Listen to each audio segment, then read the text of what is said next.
Hi friends, Deepa Delhi ഡയറിയുടെ പുതിയ വീഡിയോയിലോട്ട് സ്വാഗതമുണ്ട്. ഇവിടെ നമുക്ക് എങ്ങനെ ഒരു പുളിശ്ശേരി ഉണ്ടാക്കാൻ നോക്കാം. അതിനായി ഞാനിവിടെ 1/2 കിലോളം പോകുന്ന ഒരു വെള്ളരിക്കയാണ് എടുത്തിരിക്കുന്നത്. അത് ചതുര കഷ്ണങ്ങളായി മുറിച്ച് കൊണ്ടുവരാം.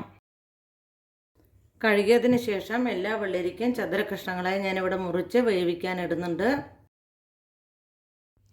വെള്ളരി വേവാൻ ആവശ്യമുള്ള വെള്ളം കൂടെ ഞാനിവിടെ ഒഴിച്ചു കൊടുക്കുന്നുണ്ട്. 2 പച്ചമുളക് ഞാൻ കീറിയിടുന്നുണ്ട്. ആവശ്യത്തിന് ഉപ്പും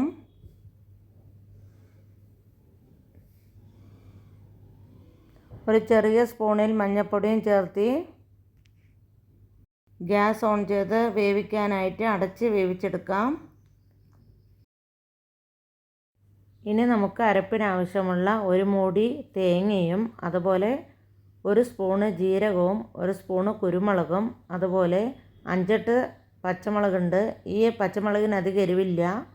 എരിവിനനുസരിച്ച് വേണം നമുക്ക് പച്ചമുളക് ചേർത്താൻ. ഇതെല്ലാം മിക്സിയിലിട്ട് മഷി പോലെ അരച്ചു കൊണ്ടുവരാം. അടപ്പ് തുറന്ന് വെള്ളരിക്ക് വെന്തോന്ന് നോക്കാം. ഇപ്പോൾ നല്ലതുപോലെ വെന്തിട്ടുണ്ട്.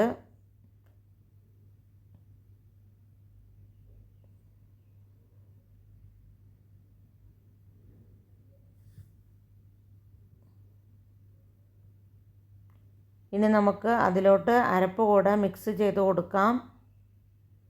പച്ചമണം മാറുന്നത് വരെ ഇളക്കി യോജിപ്പിക്കാം.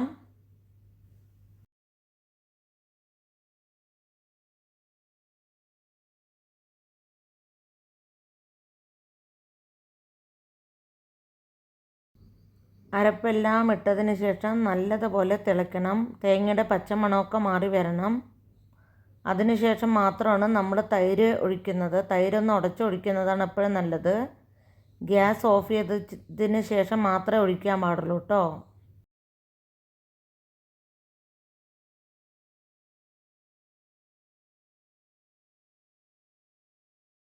ഇനി നമ്മൾ തൈരൊന്ന് ഉടച്ച് കൊണ്ടുവന്നിട്ടുണ്ട്. അതും ഇതിലോട്ടിട്ട് നന്നായി ഇളക്കി യോജിപ്പിക്കുന്നുണ്ട്. ഗ്യാസ് ഓഫ് ചെയ്തിട്ടാണ് ഞാനിതൊക്കെ ചെയ്യുന്നത്.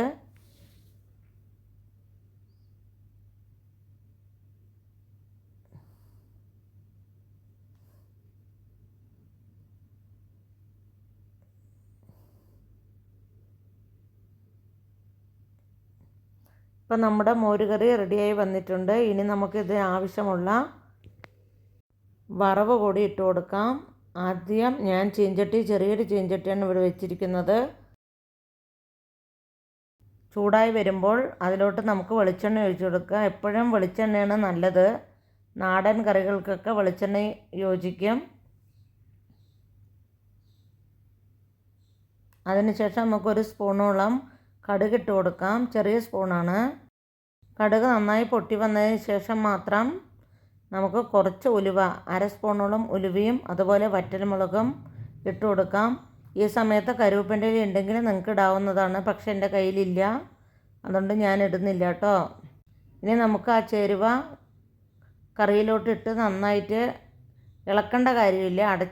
അടച്ച് വെക്കണം. ഇപ്പോൾ ഇവിടെ സ്വാദിഷ്ടമായ മോരുകറി അല്ലെങ്കിൽ പുളിശ്ശേരി റെഡിയാണ്. തീർച്ചയായും നിങ്ങളെല്ലാവരും ഒന്ന് ഉണ്ടാക്കി നോക്കണം. ഇഷ്ടമാകുകയാണെങ്കിൽ ചാനൽ സബ് ചെയ്യാനും ലൈക്ക് ചെയ്യാനും ഷെയർ ചെയ്യാനും അതുപോലെ ഒരു ഹൈപ്പ് തരാനും മറക്കരുത് കൂട്ടുകാരെ.